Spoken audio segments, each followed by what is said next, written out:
course. Yeah. Before the intro start, we are looking for interns, so if y'all looking for an internship, come fuck with us, cause we got you. Definitely. We're gonna put together the proper advertisements and send it to all of these arts institute schools and everything. Yes. And get some right people to come in. We're looking for a lady to come and serve us liquor too. You know what I mean? Underground where we are. If you keep it the buck and I keep it the buck, then we all gonna be alright. Cause we want the ball, the money, the bitches and all.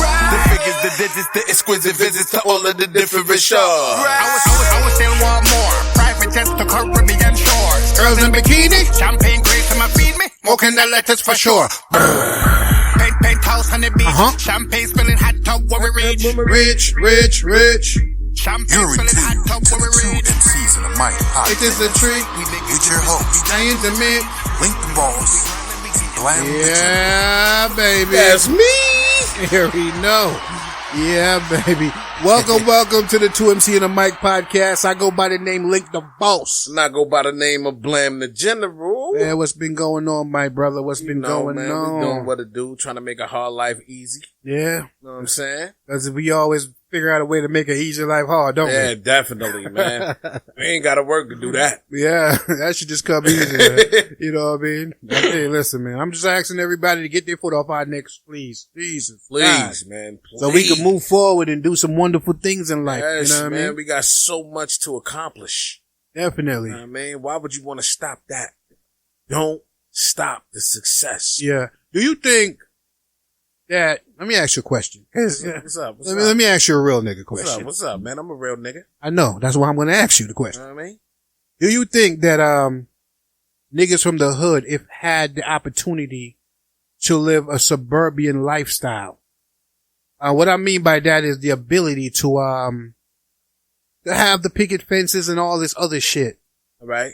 Would they go for that, or they would just be too hood to want to fuck with that? I'm trying to think of maybe what the deciding factor would probably be what it takes to obtain. No. Like what I guess what I'm saying is, if there wasn't on our necks and we wasn't in projects and we was given the equal opportunity to succeed like our counterparts, would we adapt to that type of lifestyle, or would no matter where we at, will be some kind of hood still coming out of it? I mean, I guess it would depend on the mentality of the person. So if the person glorified that hood shit, then they're gonna wanna stay in the moment of the hood shit. Now, if they was the type that wanted to get out of that shit to do something better, then they're going to be the ones that excel. I feel you. Well, I'll tell you this. I believe the fact that if you take a white kid from suburbia and drop him in the hood, he's going to become a hood white kid, period. Yeah. I think circumstances and the community may gonna make you what you are. Proven time and time again. You know what I mean? So I guess by even saying that is that the shit that we face is by design. Of course, we all products of our environment. So if you take us out of, you ever seen that movie Trading Places? Yeah. With Eddie Murphy. Yeah. With the white guy. Yeah. He was like damn near bum on the streets type shit. And they had the white dude that was in Wall Street doing all these big things, and they was like, you know what? They bet each other $1. That shit was kind of a fucked up movie. But they bet each other $1 that they could turn anybody successful. Exactly. Which is absolutely correct. Because once Eddie Murphy got into that position where he could excel, he definitely excelled through the roof. But at the same time, he lost the person that he was. Right. Know what I mean? And the other dude that was on the streets turned into a straight savage. And he was Mr. Prissy when it first started. Right. So that was definitely a good analogy, eye-opening movie. Yeah, you know what I mean? To let you know that, I mean, it doesn't matter where you come from. You could always succeed if you put your mind to it or if you're given the opportunity. Well, it goes to also show that systemically, what they created for us to be the way we are was generated and created, and we just didn't there is a narrative that's always out there, like black people are savages, super predators. Yeah, and yeah. all we All want to that. do is do all of this other shit. Yeah. And then when you peel the layers of the onion back, you can see that, yo, you guys created this shit. Like you personally did this You fucking created shit. this situation, and now you want to penalize us for being in the situation that you created. Facts. Which to me isn't really fair, but neither is life. So it Yeah. is what it is. You Yeah. gotta suck it up and move forward from that shit. Yep. You can't get stuck in there. That shit crazy, man. Yeah. I find that to be fucked up. You know what I mean? Man, shit is dirty. Because you get a couple of dollars. We was just talking about that a couple episodes back with the Willie Lynch shit. Yeah. I mean, that's all a part of his motherfucking letters being put into action. I mean, like I said, this shit happened years and years ago, but guess what?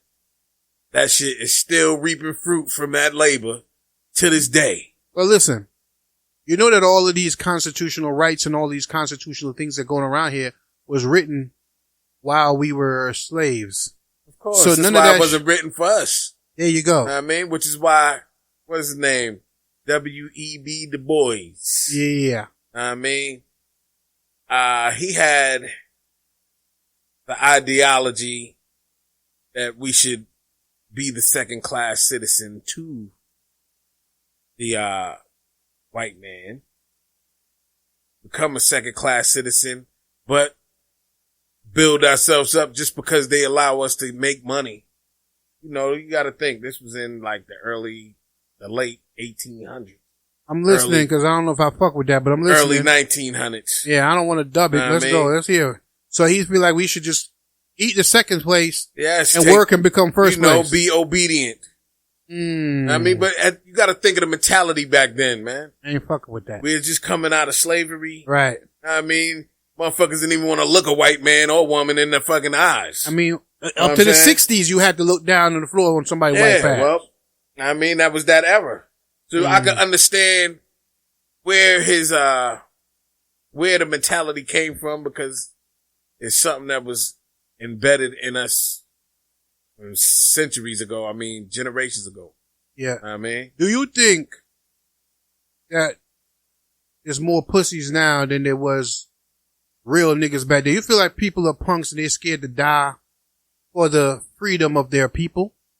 Or yes, like definitely. I was watching this documentary on who killed Malcolm X, and it was showing where you could see that, sweetie, you know you could pass in front of the camera. We don't give a fuck, right?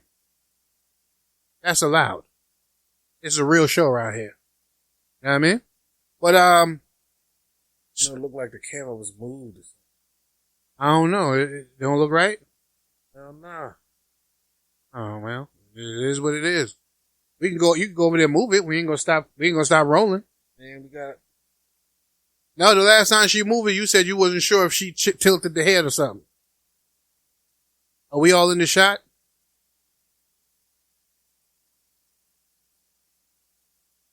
We're gonna get it right one day.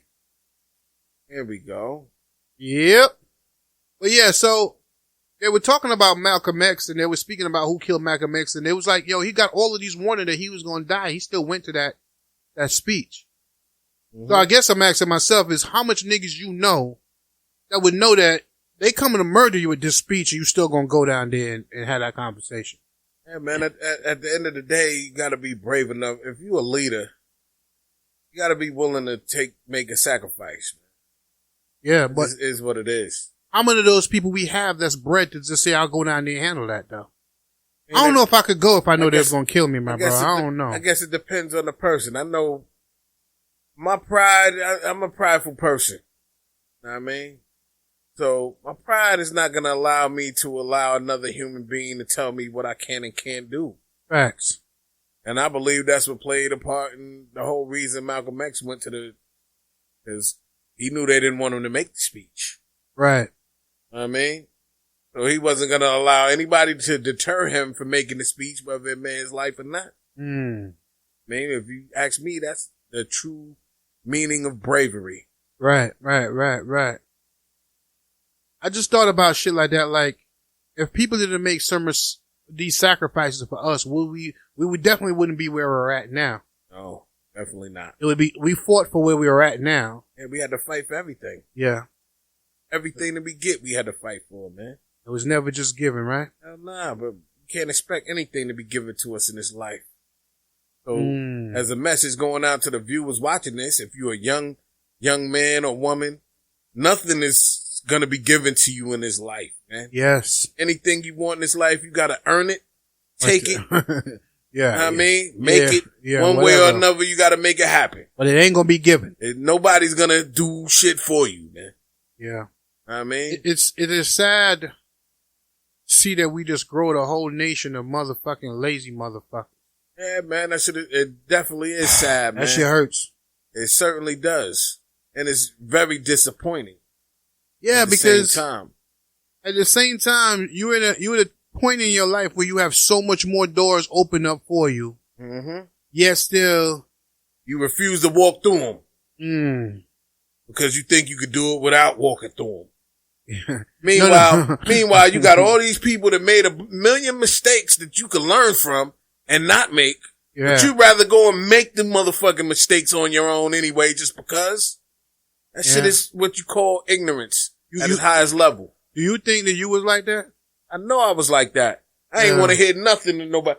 And people told me the right things to do. I chose to do all the wrong shit. Right.